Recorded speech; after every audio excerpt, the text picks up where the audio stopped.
With quality brand name products at affordable wholesale prices, Cash and Carry is the perfect place to shop. Whether shopping for individual, business, churches, or more, Cash and Carry is sure to meet your needs. Cash and Carry of Cookeville, 931-528-8050.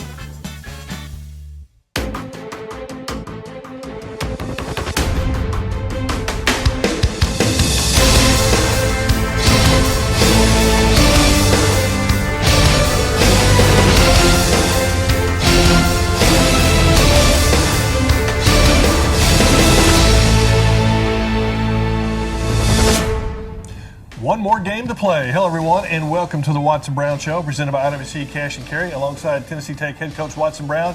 I'm your host, Buddy Pearson. Well, the Golden Eagles have one game left to play, and that is the 2014 season finale this Saturday against Austin Peay in Clarksville. The Golden Eagles come into the contest with the Governors looking to end the season on a winning note after a tough loss to nationally ranked Chattanooga this past Saturday. Coach, one more to go. One to go. Chattanooga was a good team. They're well deserving of their ranking, but I thought we played one of our poor games. We didn't make plays when we needed to make plays. There were plays to be made. I just throwing catches. We just a little off with a throw, or we didn't make the catch, buddy, and lost our secondary guys in the second quarter. That really hurt us, and our leader Marty Jones. Good effort, but I just didn't think we had the it that day like we did against Eastern Kentucky, like we did against SEMO. And I got to admit, I really kind of thought Chattanooga wasn't as good as their number 9 national ranking. They're every bit as good as that number 9 national ranking. They're very good. Yeah. I give them that. That defensive line is special. Wow. And the quarterback. Their team is built off of their quarterback and the defensive front. The defensive front was as close to Jacksonville in pushing us in the pocket and running around us, and very quick, very athletic. And that's what they've done to people. Nobody has been able to protect their quarterbacks when they play those guys. And the quarterback's special. He's a good football player. Reminds me of a bigger Trey Lamb. Yes. Just makes plays when you got to, disappears a little bit, lets other people make it, and when it's time to make a play, he pops up and makes a play. I was very impressed with him. Very poised in the pocket and very accurate with his throwing. You give him time, and he's very accurate. Very good play-action pass guy. Really a good faker of the ball. I thought he held our linebackers, and he hit some seams, and great sense of timing and throwing those seam passes that really got us in the first half. Well, the Golden Eagles knew getting off to a good start would be important against the Mocs as we check out the first half highlights brought to you by Wendy's Breakfast of Cookeville.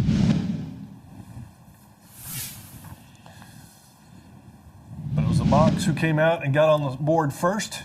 Coach, they came down and... Well, we stopped on the first drive, and then they backed us up with a punt, and we made one first down, maybe two, and they got great field position. We were punting into the wind. And then this was a neat play. Our attack team coach decided to put this in. They tried to kick the ball away from where your kicker is, your returner is. So we put Brock up there and faked like he was going to blitz, and then he backed up, and they kicked it right to him. And we get a great return. We get a late hit right here. You don't see it, but we lost 15 yards on it on a late hit, a block late. And good passing catch from nice throwing catch with Steve Wilson. Got down and got a field goal out of it. Had two plays that we should have scored on that we did not execute. It was poor execution by us. Here's one of those seam passes I'm talking about where he faked the ball really well, and he hit 3 of those in the first half that really hurt us.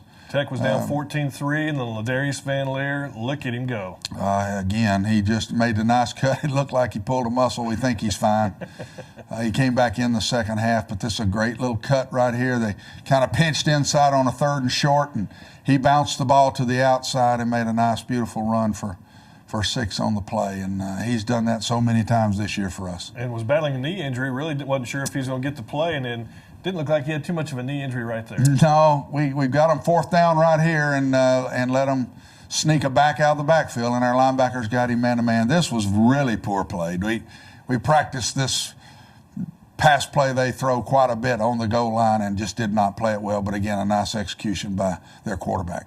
And then after a Tennessee Tech turnover, the Mocs come right back and get a rare interception off Huseman. Yeah, that doesn't happen very often, and really that was after they held us. The big turnover when they scored down there on the little pass out in the flat was the turnover to Darian Stone when he got hit in the back. And there's no doubt, buddy, the swing, you and I talked about it before we started the show here, the swing of the game, the change of the game happened on the fake punt and the getting hit in the back.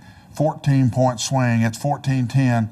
We go in down 28-10 and really gave them both of those two plays. Yeah, after Ladarius Van Leer's touchdown run, the defense came out, stopped him on 3 plays, then the fake punt, that set up a touchdown. Then Darian Stone gets sacked, hit in the back, fumbles the ball, then they score again. And that's pretty much it. We go in 28-10, hard team to catch because they're ball control and they ate the clock. They had it 40 minutes in the game. We couldn't get it away from them. So when they get those leads and they got that great defensive front, it's hard to catch up. But the Golden Eagles are never out of it, and the Golden Eagles were looking to mount a comeback in the second half as we check out the second half highlights brought to you by Miller Lite.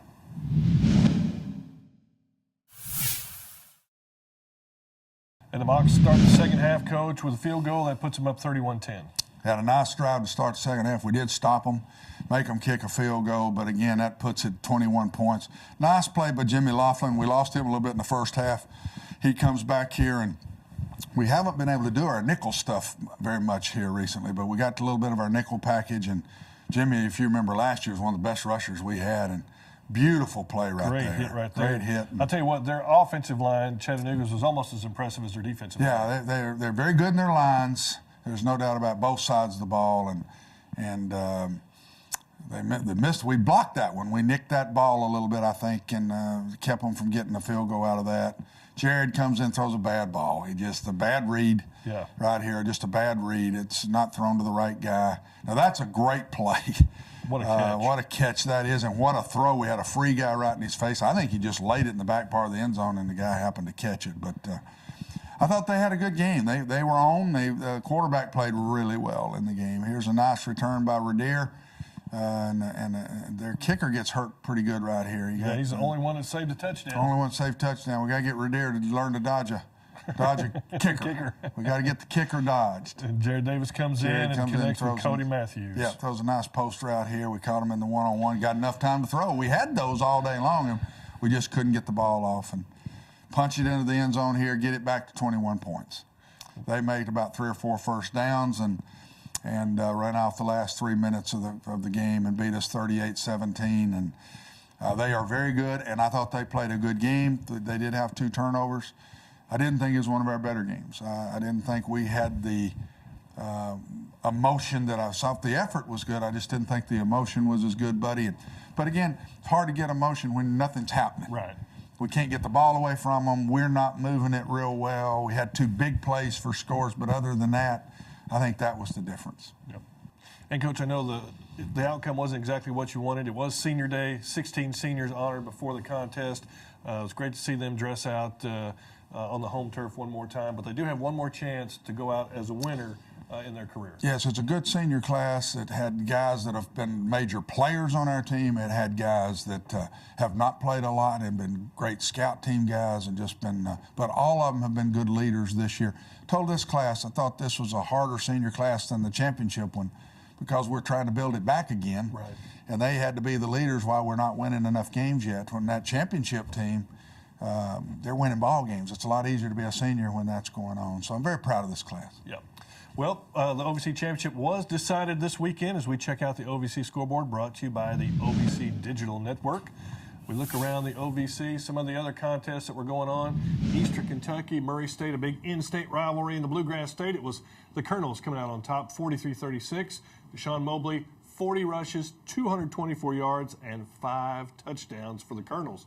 Elsewhere, Southeast Missouri over Austin P, 42-7.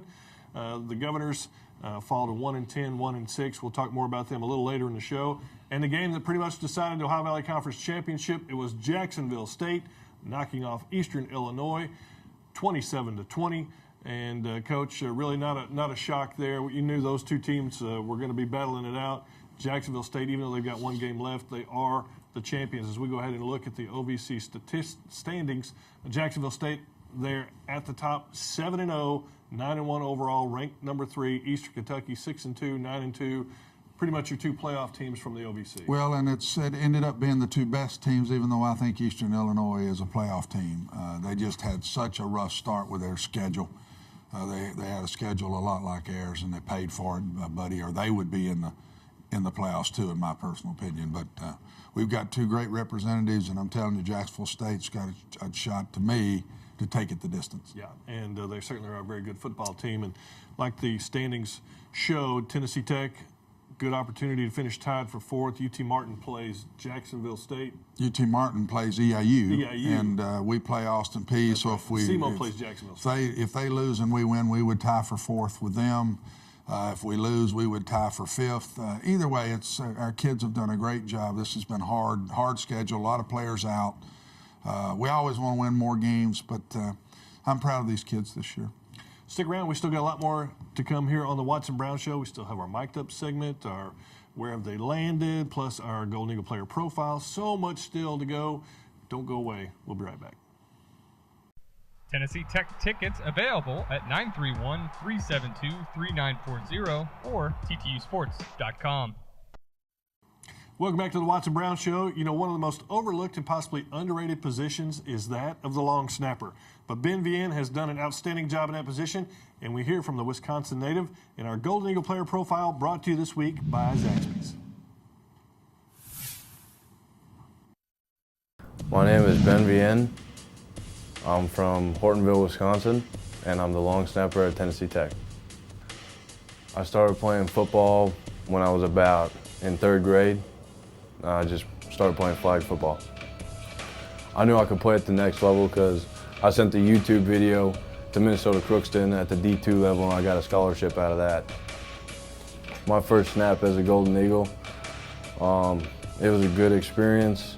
I was a little bit nervous because that was the most people I've ever played in front of, but I felt focused because I had my coaches behind me.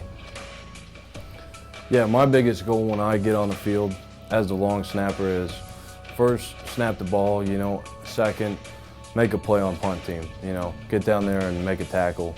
Yeah, I mean, the punter long snapper relationship is close because you're always working with that guy. There's only one other guy you work with all the time. But so you're obviously closer with that man out there, and you really create a good bond. And they're always looking, at you. So I mean, it's a movement coordinated thing too. So that's a big part of the bond. I would describe myself as a player as hardworking. I like to give it all my effort as much as possible. My teammates would describe me as a person as a little bit crazy. I like to have a good time. I'm serious when it comes to football, though. Yeah, I try to bring as much energy as possible when I'm out on the football field at all times, because that's who I am. It's in my blood. My dad played in the NFL, so I feel like I got some of that from him, because he obviously had to have a lot of energy to play at the NFL level. My dad has been my biggest inspiration to me in football, because he's always been there pushing me to be out there and stuff like that. Coach, I think one of the neatest things was Ben is a Wisconsin native, and when we went to play Wisconsin last year, and he had a chance to go home and play in front of his home crowd and family. I would bet that's his biggest thrill. Yeah. But he's been fantastic. I mean, we're going to miss Ben. We don't have a lot of seniors that are starting on our football team at all. But that's one that we will have to replace because that ball's right at the right spot all the time. I think he's had one ball on the ground all year long, and Jonathan picked it up and kicked it. Yeah. But they've just been right there all the way through. Very big position. Well, ever wonder what coaches on the sidelines are listening to with those headsets on?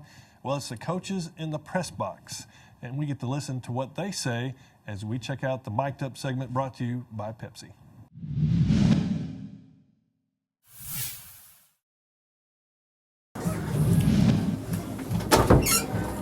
What's this? Yo, bro. Why? They've already okayed it for Watson, they told me. Even language and everything? They said they edited it. I'm gonna edit it. I told them, I said, some of us have awful mouths. That's an understatement. Let's do this, boys. Big kick left.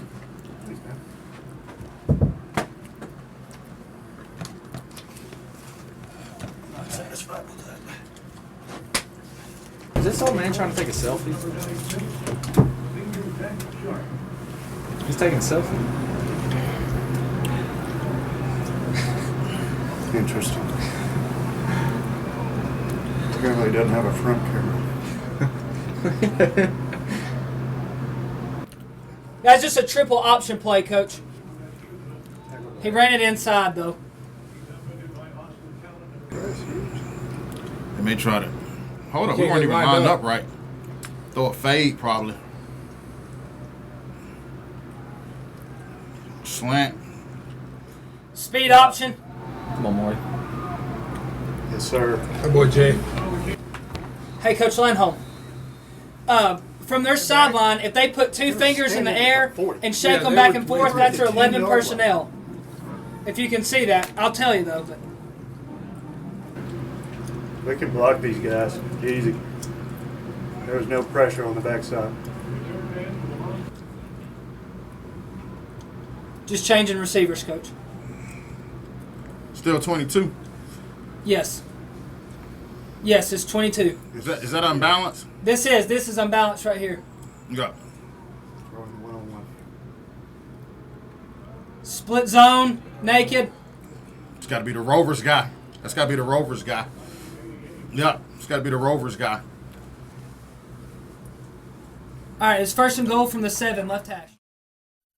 Coach, I can just imagine what's being said from the press box to the sidelines and what your reply is. And then the sidelines back up to the press box sometimes. You mean you didn't see that? You don't know what he did right there. But, no, our guys are good, and we got some different personalities up there, as you can see. One's a little more calm, another one's a little bit more animated than the others. But press box is very important during the game. Those headphones, and you see all colleges use them, and hard to play college football without those today. Well, how special is it for a Tennessee Tech student athlete to be able to come back and coach at their alma mater? Well, let's find out from Polk Brown, who is in our Where Have They Landed segment, brought to you by the Golden Eagle Sports Network. My name is Polk Brown. I played golf here at Tennessee Tech from 2001 to 2006. I grew up in Kingston, Tennessee. It's about an hour east of here. Small town, 10,000 people. My first couple years of high school golf, it was just, wasn't really sure what I wanted to do in college. I mean, it wasn't until my junior year that I really decided that I wanted to play collegiate golf. And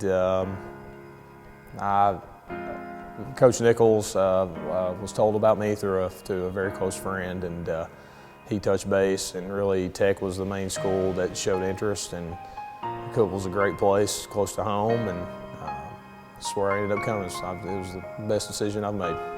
I majored in finance, and then actually, after leaving Tech, I came back a few years later and am certified to teach math in middle school and high school, and I have a master's in curricular instruction. A lot of memories here at Tech. Was on the golf team with some of the guys. A few of the guys I've remained very close with.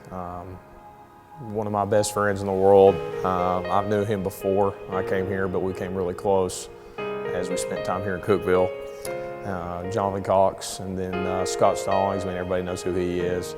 I got to play with him for 3 years and see the just amazing player that he became. And as far as memories, I mean, going to watch Scott play in the regionals down in Florida after my senior year, and my last year when we went to a playoff with Eastern Kentucky to win the conference championship, even though we lost, that memory is bittersweet. But that whole thing happening was it's a good memory. I mean, it's kind of sad, but it's good too at the same time. Right now, I'm the head men's and women's golf coach at Tennessee Tech University, and this is my 4th year on the job. They reached out to me about coaching the women, and I was definitely interested in doing that. And then they decided to put the teams back together under one coach, like when Coach Nichols was here, because when he passed away, they split it up. And they asked if I would be interested in doing both, and I said absolutely. So that's how that started. Bringing a championship here would be amazing. It's the ultimate goal.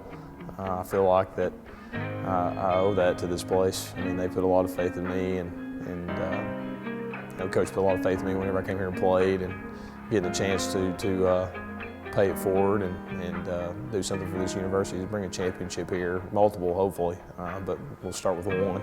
It would be an honor. I love it. That's the thing that I want to do most. I mean, the biggest philosophy from him that I try to take, which is being positive. I'm generally not the most positive person, but when I think about him, I think about how positive he was with us and all the other players. I think that's something, if I can try harder each day to be like that, I think it would have a great impact on these kids, and just to care about them. I mean, and I do, but you could tell that he generally cared about us and loved us, and that's the same way I want to be towards these kids, and love them and take care of them and do everything I can to help them and get them ready for the rest of their life. The impact of being a student athlete and carrying it forward to these guys, you learn a lot about yourself being here away from your family. I mean, granted, some people aren't that far away, but learn how to manage your time, learn how to become a young man or a young woman, learning how to deal with things in your life yourself, as opposed to having your parents there with you or whoever it may be to guide you through that. That's part of growing up.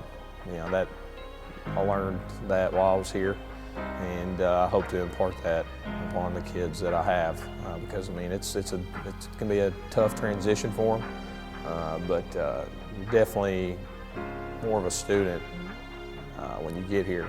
I mean, athlete's part of that, but preparing you for the rest of your life outside of this, getting ready for a job and being in the workforce, that's the most important thing. I'm Polk Brown, and this is where I've landed. And Coach Brown has done an outstanding job with the golf teams. They've had two very good falls, the men and the women, and really have a shot to contend for the OVC championship. He's going to win one. Yeah. There's no doubt about it. We're very proud to have him here. And the other thing you see is every time we do one of these golfers, how they feel about Coach Nichols, how they feel about Bobby, and that always gets me in there. You can see the sincerity when they talk about him. So, neat piece. Yeah, he was a great individual. Hey, stay with us. We got more Watson Brown Show still to come. We're just going to take your Twitter questions, and we're going to talk about Austin Peay. Don't go away. Tennessee Tech tickets available at 931-372-3940 or ttusports.com. Welcome back to the Watson Brown Show, presented by IWC Cash and Carry. Well, if you have a question for Coach Brown, you can tweet it at TTU Golden Eagles. And just like every week, we do have some Twitter questions for you, Coach, as we move into this segment sponsored by Golden Eagle Sports Network. Question from Sandra S. Zabo. What does it mean to your offense for Jared Davis to be passing so much better than he was early in the season? Two things. Number one, that bodes well for the future, hopefully, and we'll put Jared back out there in the spring, give him a shot to be our quarterback and take on whoever else we put there. We've got some decisions to make with that. And the second thing, I think that his protection, since he's played in the last two games, has been better than it was early in the season when he was throwing off his back leg all the time. So a little bit of that is also protection, because Jared's a good thrower. Yeah. Another question here, this one from N. Ballinger. What would it mean to you and the team to finish off the season with a win at Austin Peay? Well, first of all, just to get to 4-4 and to be able to finish best of the rest is what we call it. The top three have really dominated the league this year, and we're the only ones so far to beat one of the top three. Nobody else has of the rest of us. I think Martin still got a shot at EAU, and Simo's got a shot at Jacksonville State this week. But we're also playing Austin Peay, an in-state school. We've played well against them through my years here. We've lost some of them, but they've always been great games. They've always been close games. Seems like, other than the year that when we won it, we bombed them that year. But they've all been going down to the wire. We won pretty big last year. I think this one will go to the wire. I really do. Their last two home games, they beat Murray and should have beat. They had TSU beat and lost it in the closing seconds. So we know we're going into a den, and we better get ready to play. And what do you see is the strength of this Austin Peay team? I don't see just one person. I see no weakness. I think they're just solid. They are much better than they were last year. It's not even close. Offensive line's the biggest improved area on their football team, and they got good, solid running backs. They're solid on defense. one of their coaches left and came to us last year, Coach Donahoe, and I'm sure that'll be a big thing that he's going back around all the guys. So we better get ready to play. I know they'll be ready.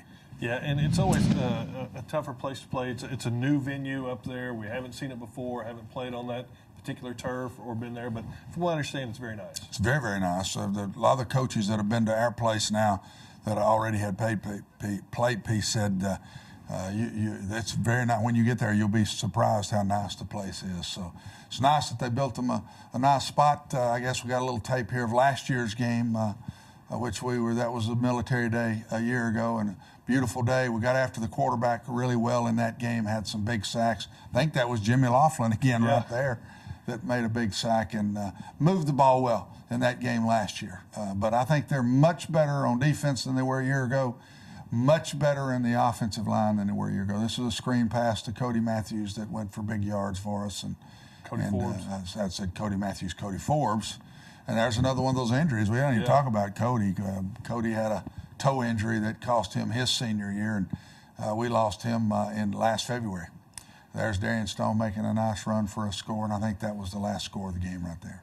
And it used to be where, with Austin Peay, you had the connection of Rick Christoffel, and who is no longer there. But certainly that always enhanced the rivalry a little bit. Yeah, Rick and I have never been apart. I mean, every head coaching job I've had, Rick Christoffel was with me except Tennessee Tech, and he took the Austin Peay job.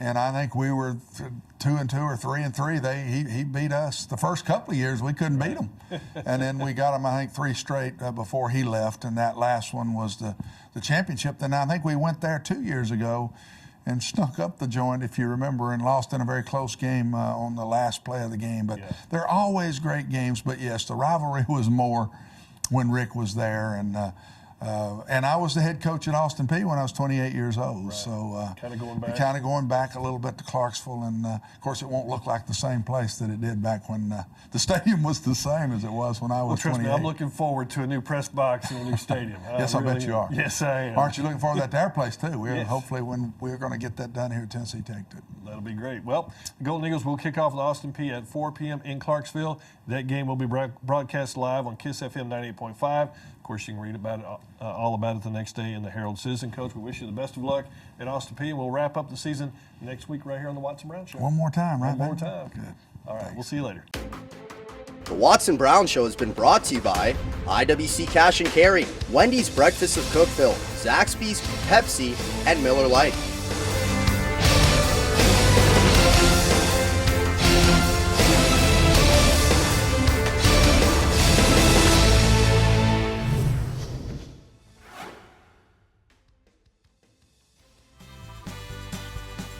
With quality brand name products at affordable wholesale prices, Cash and Carry is the perfect place to shop. Whether shopping for individual, business, churches, or more, Cash and Carry is sure to meet your needs.